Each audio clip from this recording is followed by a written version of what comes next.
Hello दोस्तों, आज मैं भगवान परशुराम के बारे में बताने जा रहा हूँ। अगर आप इस वीडियो को पसंद करते हैं तो कृपया सब्सक्राइब करें और बेल आइकन दबाएं। तो चलिए बिना देरी किए शुरू करते हैं। योद्धा राजकुमारी रेणुका और ब्राह्मण ऋषि जमदग्नि सप्तऋषि में से एक से जन्मे भगवान परशुराम भगवान विष्णु की दशावतार सूची में छठे अवतार हैं।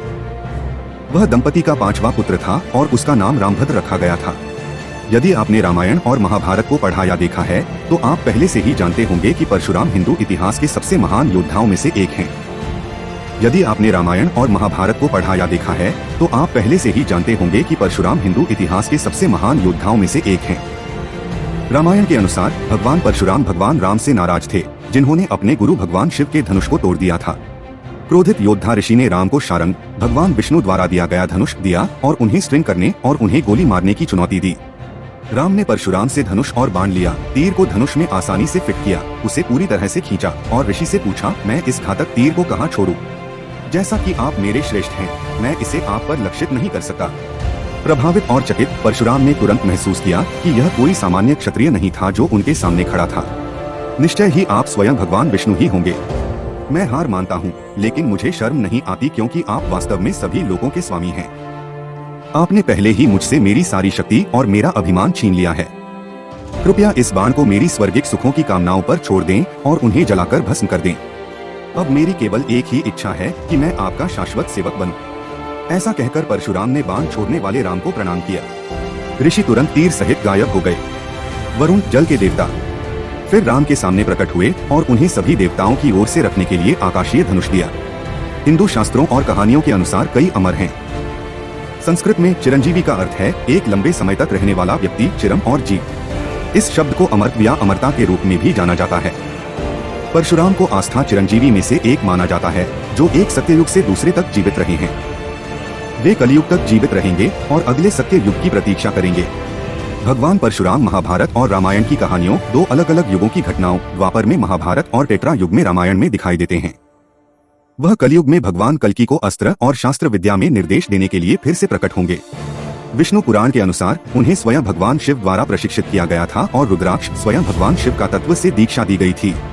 रुद्राक्ष प्राप्त करने वालों का वध स्वयं शिव ही कर सकते हैं, इसलिए वह अमर है। और कल्कि पुराण के अनुसार वह कलयुग में भगवान कल्कि को अस्त्र और शास्त्र विद्या का निर्देश देने के लिए फिर से प्रकट होगा। परशुराम के क्षत्रियों से बदला लेने का कारण राजा कार्तवीर्य अर्जुन थे। ऋषि जमदग्नि के पास भगवान इंद्र द्वारा उपहार में दी गई एक दिव्य गाय थी जो सेकंड के भीतर कितने भी लोगों को स्वादिष्ट भोजन खिला सकती थी। क्षत्रिय राजा कार्तवीर्य अर्जुन ने अपने आश्रम से गाय चुरा ली। गाय को छुड़ाने के लिए परशुराम ने कार्तवीर्य का वध कर दिया। बदला लेने के लिए राजा कार्तवीर्य के पुत्र ने जमदग्नि की हत्या कर दी।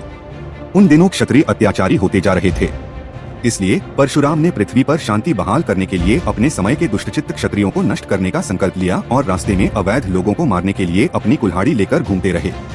वायु पुराण के अनुसार राजा कार्तवीर्य ने लंका पर आक्रमण किया और रावण को बंदी बना लिया, लेकिन बाद में परशुराम द्वारा उसे मार दिया गया और रावण को कार्तवीर्य से बचाया गया। राजा कार्तवीर्य की मृत्यु कैसे हुई, इस पर विभिन्न पुराणों की कई कहानियाँ हैं, लेकिन सभी कहानियों में उल्लेख है कि यह भगवान परशुराम थे।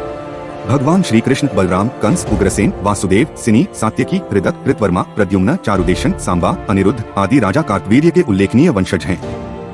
भगवान परशुराम ने राजा कार्तवीर्य अर्जुन को पराजित करने और रावण भगवान शिव के भक्त की मदद करने के बाद वह कैलाश पर्वत पर भगवान शिव से मिलना चाहते थे। परशुराम शिव को प्रणाम करने के लिए कैलाश पर्वत गए, लेकिन भगवान गणेश ने उन्हें रोक दिया। परशुराम अपने स्वभाव से क्रोधित थे कि उन्हें भगवान शिव के दर्शन से रोका जा रहा है, इसलिए उन्होंने भगवान गणेश से युद्ध करना शुरू कर दिया। लड़ाई के दौरान परशुराम ने अपना फरसा गणेश पर फेंका और उनका एक दांत टूट गया। गणेश ने अपना बचाव नहीं किया क्योंकि कुल्हाड़ी शिव की ओर से उपहार थी। नोट: भगवान गणेश के टूटे दांत के बारे में एक और कहानी है। गणेश ने महाभारत लिखने के लिए अपना दांत तोड़ा था, जिसे ऋषि व्यास ने बताया था। परशुराम का उल्लेख महाकाव्य महाभारत में कुछ बार आता है। परशुराम ने भीष्म और द्रोणाचार्य को युद्ध कला सिखाई। उसने कर्ण को ब्रह्मास्त्र का ज्ञान भी दिया था। कर्ण ने परशुराम को अपना शिष्य बनने के लिए झूठ बोला, यह कहकर कि वह एक ब्राह्मण है। परशुराम ने उसे श्राप दिया कि वह उस ज्ञान को भूल जाएगा जो परशुराम ने उसे उस समय दिया था जब उसे इसकी सबसे अधिक आवश्यकता होगी। राजकुमारी अंबा के विवाद को लेकर परशुराम को अपने शिष्य भीष्म से एक छोटा सा युद्ध भी लड़ना पड़ा, जिसमें भीष्म ने परशुराम को हरा दिया। इस वीडियो को देखने के लिए आप सभी का बहुत बहुत धन्यवाद। इस तरह के अमेजिंग फैक्ट्स वीडियो देखने के लिए कृपया रॉकी ब्रह्मा यूट्यूब चैनल को सब्सक्राइब करें और बेल आइकन को दबाएं।